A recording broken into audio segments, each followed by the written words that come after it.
Julián Donado Vara es profesor de Historia Medieval en la UNED y está especializado en todo lo relacionado con la Italia de la época. A lo largo de este curso, el tema común elegido por los profesores de este departamento para sus intervenciones radiofónicas es la guerra y la violencia durante la Edad Media. Y claro, el profesor Donado nos ha propuesto hablar sobre los condottieri, mercenarios que se vendían al mejor postor y que consideraban la guerra no solo su medio de vida, sino todo un arte.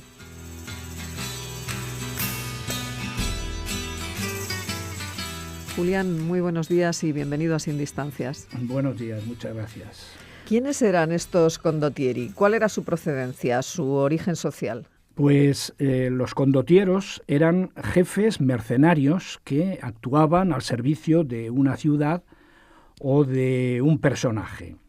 La palabra condottiero es una palabra de origen italiano y viene de la palabra condotta. Condotta, todavía en el italiano actual, significa un contrato. Por tanto, eran hombres de guerra que hacían un contrato de armas, bien con una ciudad, que era lo normal, o bien con un noble, alguien que pudiera pagarles, a cambio de prestarle sus servicios militares. Para los condottieri la guerra era su oficio, pero lo elevaban casi a un arte. En la condotta, es decir, en este oficio, el condottiero se mueve porque busca la riqueza, se les pagaba muy bien, después si hacían prisioneros tenían que pagar un rescate, y si hacían prisioneros de cierto valor social, pues el rescate era mayor. Otras veces adquirían tierras y algunos, no todos, valoraban mucho la fama, es decir, pasar a la posteridad. Los condottieri, hay que decir que en la literatura medieval italiana, fundamentalmente, pues no gozaban de muchas simpatías porque se les acusaba de infidelidad o, digamos, no eran fieles muchas veces a lo que habían firmado y se pasaban al enemigo pues muchas veces un poco antes de la batalla o durante la batalla, que el enemigo me paga más en este momento, antes de iniciar la batalla voy al personaje o la ciudad con el que he hecho la condotta, o me pagas tanto o te abandono.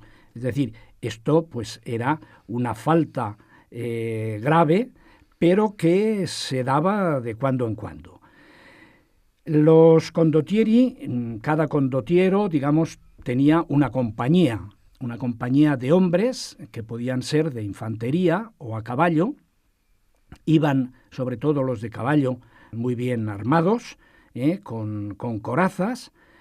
Y a su vez, si la compañía era pequeña y habían logrado una condotta, es decir, un contrato con una gran ciudad que les exigía una acción de armas que ellos no podían llevar a cabo, pues se asociaban con otra compañía y se lograban compañías, algunas veces, de hasta 3, 4, 5 o 6.000 hombres de armas.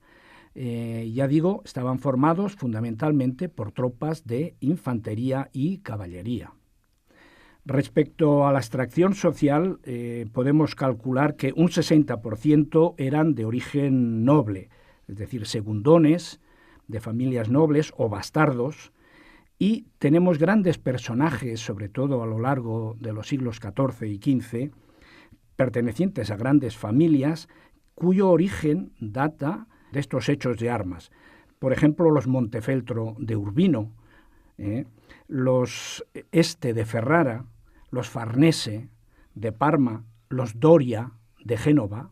Doria fue un condottiero al servicio, por ejemplo, de Carlos V, o incluso miembros pertenecientes a las famosas familias Colonna y Orsini de Roma. Y el resto, un 40%, pues procedían de extracción más humilde. Por ejemplo, Attendolo Sforza, que después va a dar origen a la familia milanés de los Sforza, esta famosa dinastía, pues era un hijo de un agricultor. El famoso Gatamelata, Erasmo de Narni, cuya figura ecuestre está en Padua, que la hizo Donatello, era hijo de un panadero, o Bartolomeo Coleone, cuya estatua ecuestre está en Venecia, pues era hijo de un campesino, etcétera, etcétera. Julián, ¿y dónde actuaban los condottieri? Porque parece que por el origen eran italianos, pero su área de actuación era mayor, más amplia. Sí, efectivamente. El lugar en el que, digamos, empezaron a manifestarse estas tropas de origen mercenario, a pesar de que su origen hay que datarlo y hay que localizarlo en Italia, tuvieron un gran campo de actuación en Francia, sobre todo en la famosa Guerra de los 100 años, en la que estaban enfrentados, como todos sabemos, Francia e Inglaterra.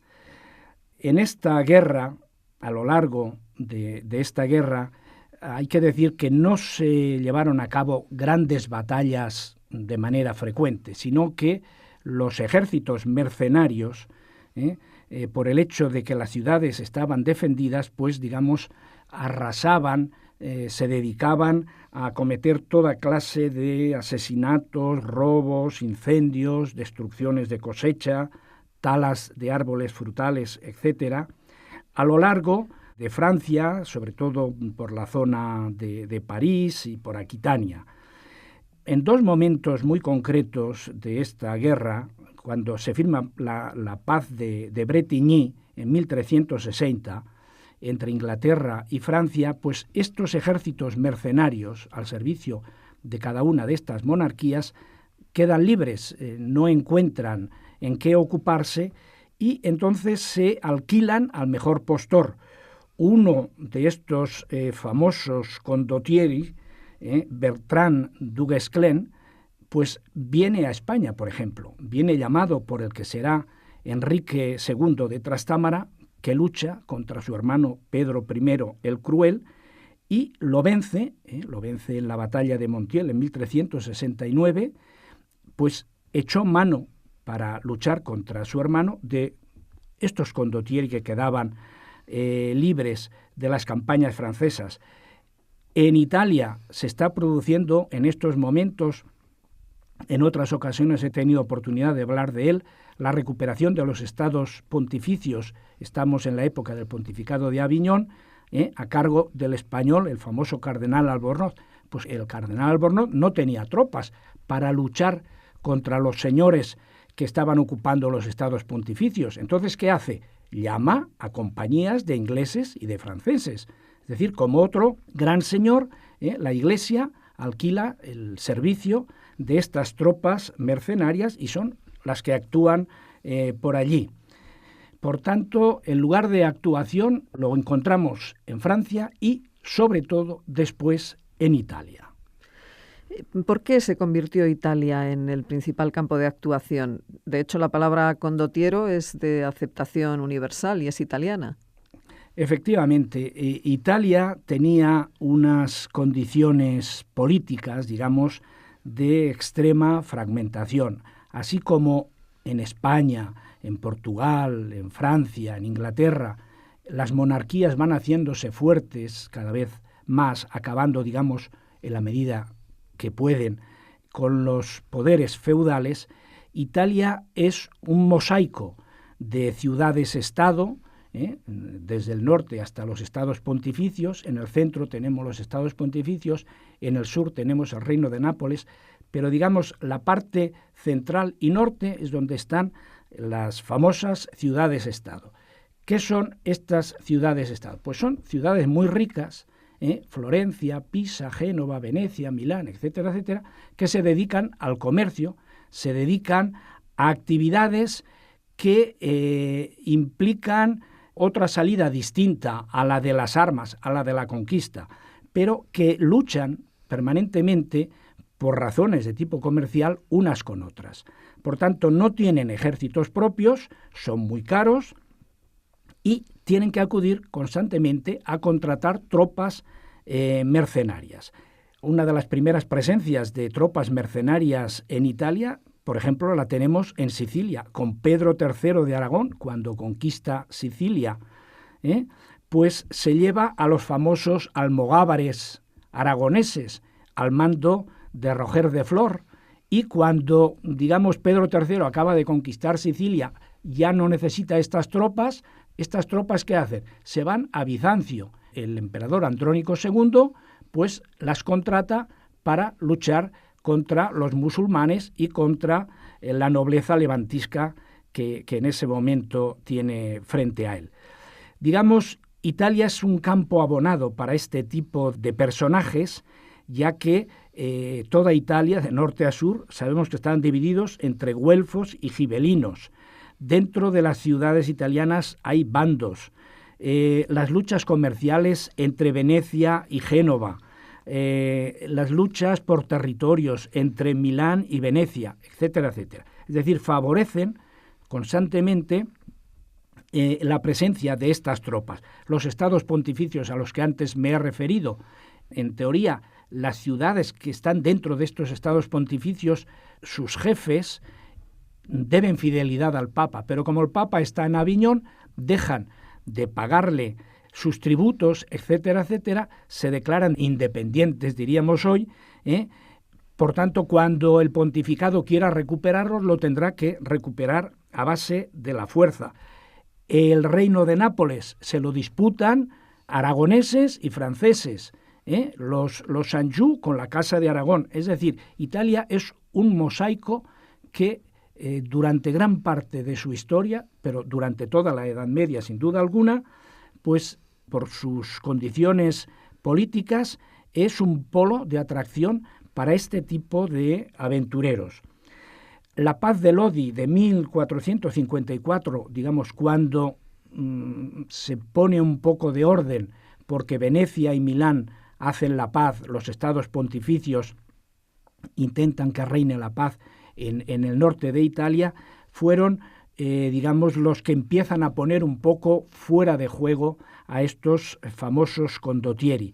Y sobre todo, cuando se produzca la invasión de Italia por parte de Carlos VIII en 1494, en su lucha con Fernando de Aragón por la posesión del reino de Nápoles, y con la entrada masiva de ejércitos, digamos, entre comillas, regulares, pero que nada tenían que ver con estas tropas de condottieri, con la presencia de una fuerte artillería, pues se empieza a poner fin a esta época de los condottieri italianos. Hay una película muy bonita que todavía se puede recuperar para verla, que se titula El oficio de las armas, de un director italiano, Ermanno Olmi, en el que se nos presenta la vida del último, digamos, gran condottiero italiano, que es Juan de Medici, que será padre del futuro Cosme I de Medici, señor de la Toscana. Pues la presencia de la artillería hace que estas tropas, esta forma de entender la guerra, pues acabe prácticamente con los condottieri. Y ya entrado el siglo XVI, a partir de 1500, pues son ejércitos, digamos, anacrónicos que nada tienen que ver con la presencia de los grandes ejércitos de aragoneses o de franceses en Italia. Julián, y además de este último condottieri, Juan de Medici, ¿qué otros nombres destacarías? Pues podríamos destacar el nombre de Segismundo Pandolfo Malatesta, que fue señor de Urbino y que unió, aparte de los hechos de guerra, digamos, el querer pasar a la posteridad mediante grandes obras. Y en Rímini se puede admirar todavía el castillo de los Malatesta, el templo malatestiano en el que trabajó León Battista Alberti, y que es una de las obras típicas del Renacimiento. Junto a él destacaría también a Federico de Montefeltro, duque de Urbino, que logró reunir una de las mayores bibliotecas, sin duda alguna la más importante en Italia después de la Biblioteca Vaticana. Es decir, estos dos personajes, por citar solamente dos, aparte de unir los hechos de armas, quisieron pasar a la posteridad con grandes hechos, digamos, de tipo cultural. Se hace raro asociar guerra y cultura, pero así eran estos señores de la guerra, los famosos condottieri. Julián Donado Vara, profesor de Historia Medieval en la UNED, gracias por acompañarnos hoy en Sin Distancias. Gracias a vosotros.